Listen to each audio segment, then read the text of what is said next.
Bonsoir à tous, peuple de la Terre. Bienvenue dans ce numéro 87 de Star Nation News. Aujourd'hui, je vais vous emmener découvrir les changements qui se produisent dans le système MAN. Vous savez, le système MAN est le point d'origine pour beaucoup d'entre vous. C'est donc quelque chose d'émouvant et regardons cela de plus près. Êtes-vous prêts? Attachez vos ceintures et c'est parti. Fédération galactique des mondes. Il y a très longtemps, ceci est inscrit dans le champ temporel comme le point d'origine qui a implanté le génome humain dans toute la galaxie, à l'exception de certains points comme la Terre, par exemple, où le génome humain ensemencé directement dans le système MAN K62, dans la constellation de la Lyre, parmi une centaine d'autres systèmes stellaires, a été ensemencé par la Confédération intergalactique les premiers génomes humains de cette galaxie. Plus tard, ces cultures se sont développées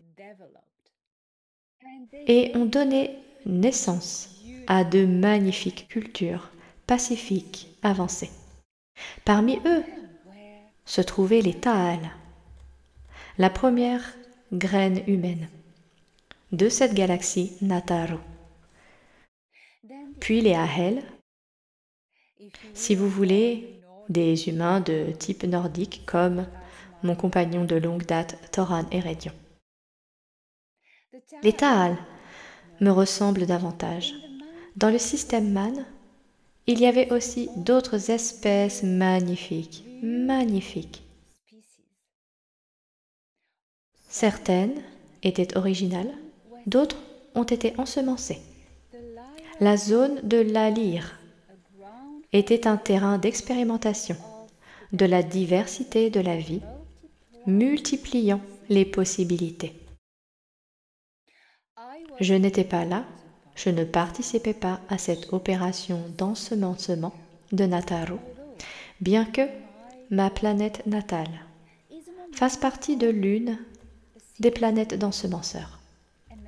Emeria, dans le système stellaire d'Altea, de la galaxie NGC 7331. Mais l'histoire de ce qui s'est passé a touché le cœur au-delà de cette galaxie Nataru. Cela a touché le cœur des peuples, de cultures, d'autres galaxies, car ce qui s'y est passé était horrible. L'empire alpha-draconien, ou Sicare, passant d'une petite culture reptilienne à un empire conquérant, méprisable, s'est développé et a conquis des territoires sans pitié. Lorsqu'ils ont découvert le système MAN, le système Kepler 62, dans la constellation de la Lyre, la zone de la Lyre comme on dit, parce que les constellations sont une illusion d'optique qui dépend de l'endroit où l'on se trouve, dans l'espace. Ils ont découvert un système planétaire rempli d'incroyables étendues de ressources. Bien sûr, la Confédération intergalactique avait fourni à ces mondes des ressources incroyables, les plus abondantes, pour faciliter le développement de la vie et de belles cultures. Ils ont donné toutes les chances. Puis, les Sicars les ont vus. Et comme ils les ont vus, ils ont voulu les prendre. Ils voulaient les avoir. Il n'y avait aucun moyen que les cultures locales partagent avec eux. Les Sicars les voulaient tous.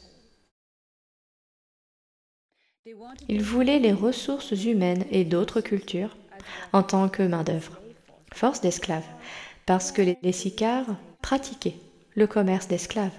Et comme vous le savez, ils n'ont aucune éthique, aucune compassion. Et aucun temps, aucune empathie pour les vies humaines. Ils ont tout pris, ils ont saccagé les mondes. La famille royale locale, qui gérait à l'époque le système stellaire Kepler 62 ou le système Man, ou la famille royale de Oman Khaira, les Ta'ali, ont tout essayé pour sauver leur monde et leur culture, et ils ont essayé de trouver des accords avec les Sicars. Et les Sicars leur ont dit quelque chose. Ils ont dit, si vous nous donnez vos systèmes, le système planétaire sans résistance, nous vous accorderons un temps pour partir.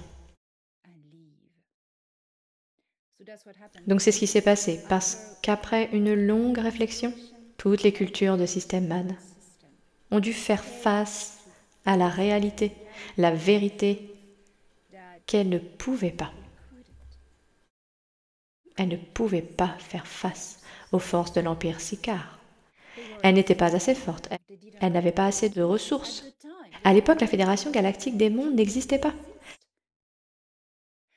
La Fédération Galactique des Mondes a vu sa naissance après les guerres d'Orion, qui ont eu lieu des millions d'années plus tard. Et qu'en est-il de la Confédération intergalactique? Le temps qu'il les appelle. C'était trop tard. Le temps d'organiser la résistance n'était pas suffisant. Alors ils ont accepté l'accord des Sicars. La famille royale, Ta'al, l'a accepté au nom de tout le système stellaire, et ils sont partis dans des arches. Et ces arches portaient la culture de tout leur monde. Si quelqu'un regardait, c'était dans les années 1980 sur Terre, la série Galactica, les anciens originaux. C'est l'histoire des guerres de la lyre. Je ne dirais pas vraiment des guerres, je dirais des attaques de la lyre. La prise de contrôle par l'Empire qui était si puissant qu'ils ne pouvaient pas résister. Ils ont dû sauver leur vie, leur culture, et ils devaient vivre. Et c'est ainsi que le génome humain des zones de la lyre s'est répandu dans tout Nataru. C'est l'histoire de l'exode de Man à travers cette galaxie. L'exode galactique de Man. Les Sicars ont pris le système stellaire et d'autres à sa périphérie, dans la même zone, et pendant des millions d'années, cela est resté ainsi. Jusqu'à ce que récemment, l'Empire Sicar soit défié, lorsque les Negumak Nomopo d'Antares rejoignent les membres de la Fédération Galactique des Mondes. Alors, l'équilibre a basculé, et l'Empire Sicar s'est senti menacé pour la première fois, parce que les Gnomopos sont des chasseurs. Ce sont des arachnoïdes, et ils chassent les reptiliens. Ils chassent les Sicars, ils sont la seule espèce dont les Sicars ont peur. Cela a fait pencher la balance dans les forces de cette galaxie. Et quand l'ancien empire Anar a vu cette opportunité de travailler en faveur du rééquilibrage des forces dans cette galaxie, Anu, conseillé par son fils sage Ea, a décidé, comme un moment historique, de rejoindre l'Alliance galactique qui comprenait la Fédération galactique des mondes, le Conseil andromédien et d'autres organisations mineures, telles que le Conseil d'Al-Nilam par exemple. L'Empire Anar les a rejoints et l'Alliance galactique de Nataru est devenue l'Alliance galactique unie de Nataru. l'Empire Sicare était perdu. Considérant également que l'Empire Nebu, leurs concurrents et leurs mensonges dans de nombreux domaines sont tombés. Tuban a été pris par l'Alliance Galactique Unie, les Gnomopos menaient l'opération et les Sicars perdent lentement tout leur territoire. Le système MAN a été libéré. Et maintenant, il y a une terraformation en cours parce que lorsque les cultures reptiliennes prennent le contrôle d'un monde, comme ils l'ont fait sur Terre, il y a 100 millions d'années, ils terraforment les mondes pour répondre à leurs besoins de vie. Ils changent l'atmosphère, par exemple. Donc, le système MAN et d'autres systèmes stellaires qui ont été libérés dans la périphérie sont en train de reterraformer pour ramener les conditions à son début. Cela fait des millions d'années, donc c'est très, très fastidieux de ramener une planète comme elle était il y a des millions d'années. Mais pas impossible. Parce que la Confédération intergalactique aide et l'Empire Anar, qui est également très compétent en terraformation. Oman Khera est actuellement la principale cible de la terraformation et tous les efforts y sont consacrés, même si d'autres planètes du système sont en cours d'étude et de préparation à la terraformation. Le processus est en cours. Il y a énormément de travail suite à l'effondrement de ces deux terribles empires, le Nebu et le Sicare. Dans la zone d'Orion également, les Do, qui veut dire gris. Toutes les ruches planétaires sont en cours de reconstruction pour retrouver leur état organique originel. Car vous savez, selon la loi cosmique de l'évolution, on ne détruit pas quelque chose, on le recycle. Ainsi, toutes les cultures de gris dans les conséquences de la chute de l'Empire Nebu, toutes ces cultures de gris qui avaient été assimilées par les ébanes de Bételgeuse, ont maintenant la chance de se réformer en tant que culture planétaire et d'être aidés et guidés par le conseil d'Anilam. C'est pourquoi vous n'entendez pas beaucoup parler de mon vieil ami Anax, qui est l'un des membres du conseil d'Anilam, représentant la culture Égaroth, car il est très occupé. Ils sont tellement occupés là-bas. Il y a maintenant 7 cultures, et elles travaillent à reconstruire l'équilibre de la zone d'Orion, Uru Anna. Il y a tant de choses à découvrir que ce sera le sujet d'un autre Star Nation News. Pour l'instant, je vous offre toutes les bénédictions du grand esprit galactique et des anciens qui vous suivent avec amour et fierté.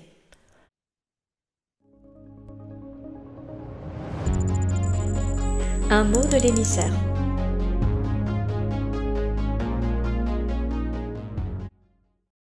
Je vous retrouverai ce dimanche 31 août 2025 pour un webinaire sur Crowdcast, une séance de questions-réponses de 3 heures. Il est toujours temps de s'inscrire et si vous regardez ce numéro de Star Nation News, une fois la date passée, vous pouvez également visionner la rediffusion via le même lien et découvrir toutes les excellentes questions auxquelles j'ai répondu, du mieux que j'ai pu. Je serai également à Charlotte, en Caroline du Nord, aux États-Unis, du 19 au 21 septembre. Je me rendrai physiquement aux États-Unis et vous raconterai ma vie au sein de la famille royale Anunnaki. C'est un événement à ne pas manquer. Ce sera une information révolutionnaire qui n'a jamais été divulguée auparavant. Alors soyez là. Je vous retrouverai à la conférence GESIC, Galactic Spiritual Informers Connection. Il est maintenant temps que nous soyons unis dans notre belle identité car nous pouvons être de la Terre ou d'un autre monde. Nous sommes des enfants des étoiles.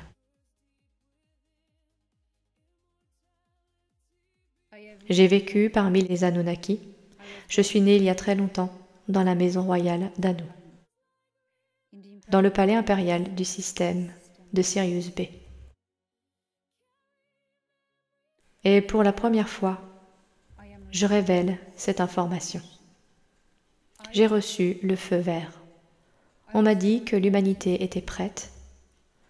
On m'a dit que c'est le moment où les forces obscures qui ont gouverné ce monde pendant des millénaires s'affaiblissent.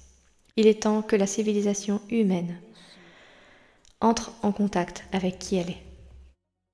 Cela fait si longtemps que l'humanité a été asservie. Et maintenant, c'est le moment où l'humanité reprend son pouvoir. J'ai tant à dire, tant à partager. Ma mémoire est complètement revenue. J'ai grandi aux côtés de ceux qui avaient un grand pouvoir. Et j'ai grandi aux côtés d'Enki. Son vrai nom est Ea. Enki n'était qu'un titre de gardien d'une planète très loin de chez nous. Nous l'appelions Ki. J'ai fait partie de l'expédition qui est arrivée sur Terre il y a 372 000 ans. Oui, j'étais l'un d'eux. Oui, j'ai participé aux expériences génétiques sur la race humaine, mais j'étais du bon côté. Nous avons essayé de réparer ce qu'Enlil et ses factions de généticiens ont fait à l'humanité. Vous savez, ils voulaient asservir tout le monde. Nous avons essayé de les arrêter, Ea et moi, et nous avons élaboré un plan. Il est temps que je vous dise tout à ce sujet.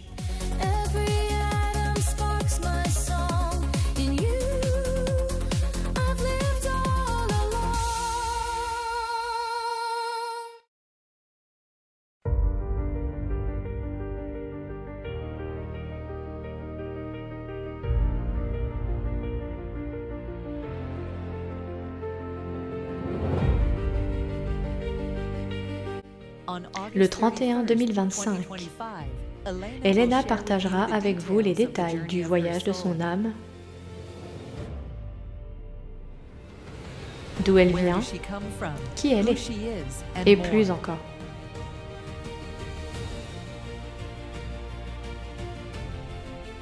Et je suis sûre que vous l'identifierez à votre propre expérience et comprendrez beaucoup de choses sur vous-même.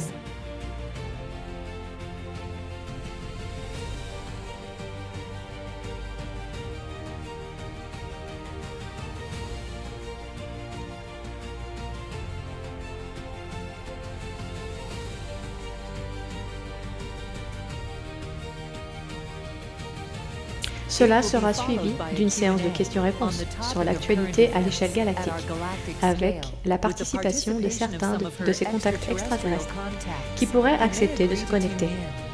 Quelle chance!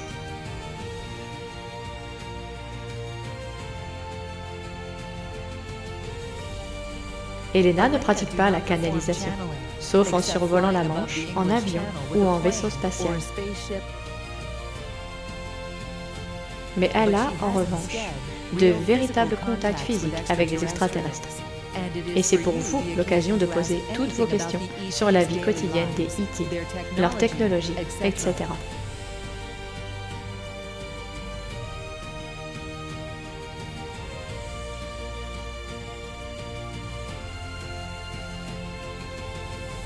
Ne manquez pas le prochain webinaire d'Elena, le 31 août 2025, à 20 h heure française, sur Crowdcast.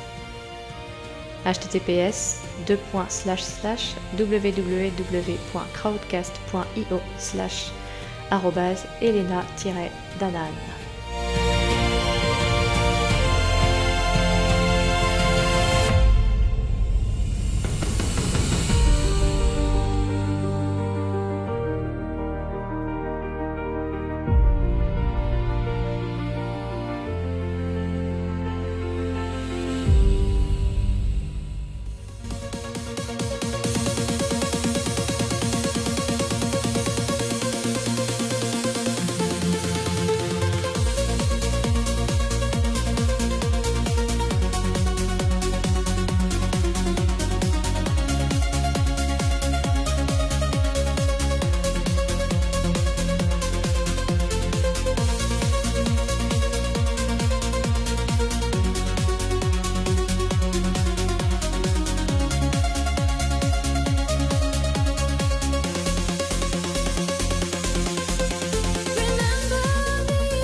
Stop.